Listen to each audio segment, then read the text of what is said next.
Kerry point YouTube চ্যানেলে আজকে আমরা নেতাজি সুভাষ মুক্ত বিশ্ববিদ্যালয়ের পিজি ফার্স্ট ইয়ার সাজেশন নিয়ে এলাম। পিজি ফার্স্ট ইয়ারে তোমাদের আজ থেকে সাজেশন আমি সিরিজ আরম্ভ করব। তোমাদের পরীক্ষা সামনেই আছে, প্রথমেই তাই পেপার 1 দিয়ে আরম্ভ করছি। Paper 1 PG first year 2025। আচ্ছা, প্রথমেই বলি 18 মার্কস দুটো থাকে, 12 মার্কসের 3টে এবং 7 মার্কস 4টে থাকে, তোমরা জানো।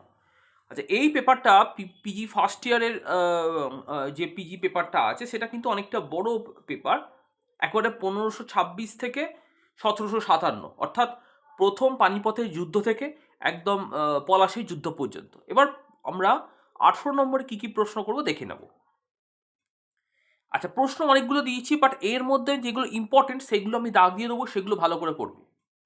প্রথম প্রশ্ন, ঔরঙ্গজেবের মারাঠা নীতি সমালোচনামূলক আলোচনা করো। ভীষণ ইম্পর্টেন্ট প্রশ্ন তোমাদের এইবারে পরীক্ষার জন্য। 2, মনসবদারি ব্যবস্থার বৈশিষ্ট্য ও এর ধারাবাহিক বিবর্তন। এটাও ভীষণ ইম্পর্টেন্ট। মনসবদারি বৈশিষ্ট্য কিভাবে আকবর থেকে একবারে ঔরঙ্গজেব পর্যন্ত ধারাবাহিকভাবে বিবর্তন হচ্ছে, এই প্রশ্নটা। 3, অষ্টাদশ শতকে ভারতের অর্থনৈতিক অবস্থা। এইটা না পড়লেও হবে, তবুও যারা পড়াশোনা করো বেশি করতে চাও তারা দেখে যেতে পারো। 4 নম্বর, আকবরের ধর্মীয় নীতি। Very very important. এইখানে কিন্তু অনেকগুলো শর্ট নোট তোমাদের হয়ে যায়, 7 মার্কসে কিন্তু অনেকগুলো শর্ট নোট হয়ে যাবে এই প্রশ্নটার মধ্যে, যেমন সুলাইকুল, দিন ই ইলাহি, এই প্রশ্নগুলো। 5, 1757 খ্রিস্টাব্দে পলাশী যুদ্ধের পটভূমি। ভীষণ ইম্পর্টেন্ট প্রশ্ন। এবারে নেক্সট, শাহজাহানের রাজত্বকাল কি হবে মুঘল আমলে স্বর্ণযুগে পরিণত হয়। অর্থাৎ শাহজাহানের রাজত্বকাল কিভাবে হচ্ছে, এই সময়কালে শাহজাহান কি কি নীতি নিচ্ছেন, এবং সর্বশেষে শাহজাহানের রাজত্বকালে কি কি স্থাপত্য ভাস্কর্য গড়ে উঠেছে, এই বিষয়টা সম্পূর্ণ গুছিয়ে একটু বলতে হবে। ইম্পর্টেন্ট প্রশ্ন এটা। নেক্সট, জায়গিরদারি সংকট কি করে মুঘল সাম্রাজ্যে পরিণতি ঘটিয়েছিল। সতীশচন্দ্রের গবেষণায় জায়গিরদারি সংকট বর্ণনা।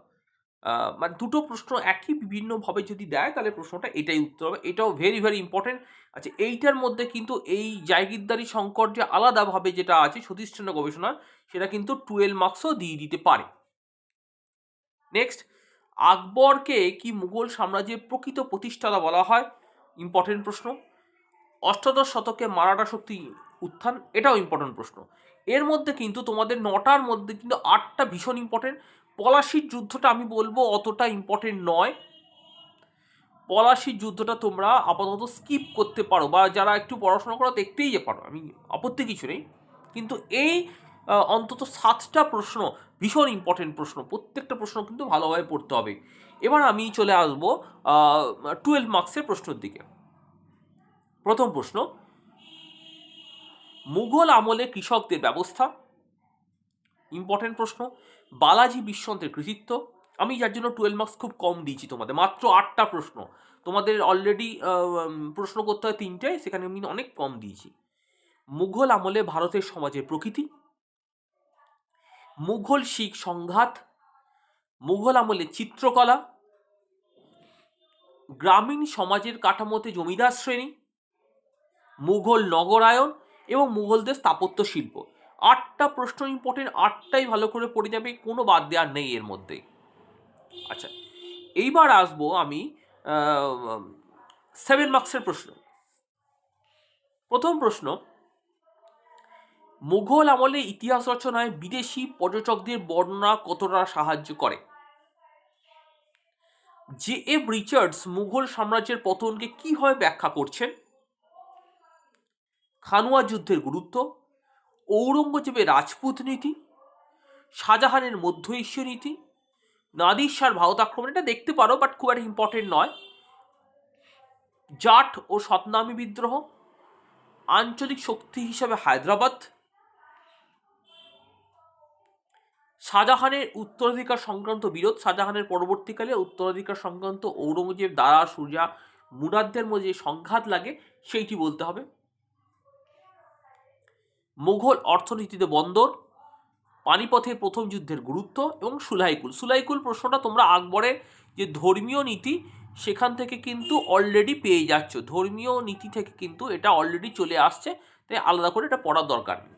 তাহলে কিন্তু তোমাদের আমি সাজেশন যেটা দিচ্ছি তার মধ্যে যদি ভেরি ভেরি ইম্পর্টেন্ট বলি 10টা হচ্ছে, 10টা 7 মার্কস কিন্তু পড়ে যেতে হবে। এখন ধরা যাক প্রশ্ন দিল যে মুঘল আমলে অর্থনৈতিক ব্যবস্থা, যেটা আমি একটি 18 মার্কসের প্রশ্ন দিয়েছিলাম, তোমরা পড়োনি, কিন্তু তোমরা 12 মার্কসে পড়েছো মুঘল আমলে কৃষকদের অবস্থা, এইটা পড়েছো। তোমরা পড়েছো মুঘল আমলে নগরায়ণ পড়েছো, তোমরা পড়েছো গ্রামীণ সমাজে জমিদার পড়েছো, এবং লাস্ট অফ অল তোমরা পড়েছো 7 মার্কসে মুঘল অর্থনীতি বন্দর। এই চারটে যদি কনসাইজ করে লিখে দেওয়া যায়, সেখানে কিন্তু 18 মধ্যে টিচার মানে 8 থেকে 10 মধ্যে দিয়ে দেয়, ভালো মার্কস দেয়, খারাপ মার্কস দেবে না। এই গেল তোমাদের পেপার 1-এর সাজেশন।